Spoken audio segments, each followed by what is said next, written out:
চোখ মেলে তাকালেও পৃথিবীর আলো দেখতে পান না কলেজ শিক্ষার্থী ইবাত হোসেন।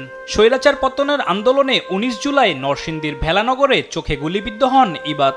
আমি বন্ধুদের সাথে আন্দোলনে যাই বিকাল 4টা থেকে 4:30টার দিকে। পুলিশ হঠাৎ গুলি করে, তখন আমার দুই চোখে, হাতে এবং পিঠে ছোড়াগুড়ি লাগছে। ৩ ছেলে মেয়ের মধ্যে বড় ইবাতকে নিয়ে অনেক স্বপ্ন ছিল বাবা মায়ের।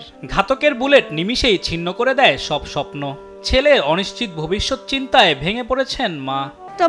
মার বাবার কতটুকু কষ্ট হয়, ওর বাবার অনেক স্বপ্ন যে আমার এই ছেলে জীবনে কিছু করব। আমরা দুই চোখ দিয়ে দেখি, অথচ আমার ছেলে দেখে না। শুধু ইবাতই নয়, দৃষ্টিশক্তি হারিয়েছে আরো অনেক মেধাবী শিক্ষার্থীর। আমার একটা ফ্রেন্ডের মাথায় গুলি তাক করে একবার গুলি করছে, পিছন থেকে নিয়ে গুলি বের হয়ে গেছে। পরে আমি ওকে সামনে আগাইতে ধরতে গেছি, আমাকে পর্যন্ত গুলি করছে। এসএসসি তো আমার গোল্ডেন, জেএসসিতেও গোল্ডেন। তো এবার এইচএসসি 1 বছর পর আমি কীভাবে পড়বো? আমি বইটা যেদিকে এক্স্যাক্টলি তাকাইতেছি ওই জিনিসটা কালো হয়ে যেতেছে। মায়ের মতো কষ্ট কেউ নাই, কেউ বুঝবে না এই কষ্ট। যার সাথে হয় সে বুঝে। আমার ছেলেটা রাত্রে ঘুমায় না, কান্দে। 5ই আগস্ট রামপুরা বাড্ডা এলাকায় গুলিবিদ্ধ হয় আইডিয়াল কলেজের 10ম শ্রেণীর ছাত্র সুমন। পুলিশের ছোড়রা গুলি চোখ ভেদ করে চলে যায় মস্তিষ্কে। হঠাৎ করে দেখলাম পুলিশের যে সাদা গাড়িগুলা, বড় যে গাড়িগুলা, গাড়ির সাইড থেকে সাইড উইন্ডো দিয়ে একজন লোক দাঁড়ায় আছে, এইম করা আমাদের এদিকে। তো ওইখানে ফার্স্ট যে শটটা করে, ফার্স্ট শটে আমার চোখে গুলিটা লাগা যায়। একইভাবে 4 আগস্ট বরিশাল বিএম কলেজের সামনে গুলিবিদ্ধ হয় সাব্বির। ডান চোখে 3টি গুলি লাগলেও অপারেশনের মাধ্যমে বের করা গেছে 2টি।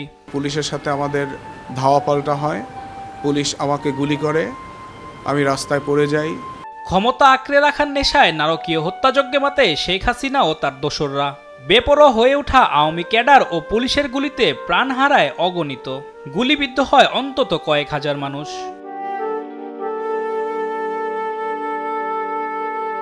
পরিসংখ্যান বলছে 17 জুলাই থেকে 31 আগস্ট পর্যন্ত জাতীয় চক্ষু বিজ্ঞান ইনস্টিটিউটে চিকিৎসা নিতে আসে 887 জন রোগী। ভর্তি রাখা হয় 749 জনকে। অস্ত্রোপচার করা হয়েছে 504 জনের। এর মধ্যে 2 চোখের দৃষ্টি হারিয়েছে 28 জন, 1 চোখে দেখতে পায় 426 জন। 5ই আগস্ট স্বৈরাচার বিদায় হলেও হাসপাতালে দিন পার করা এসব মানুষ যেন ভুলতে পারছেন না জুলাইয়ের দুঃস্মৃতি।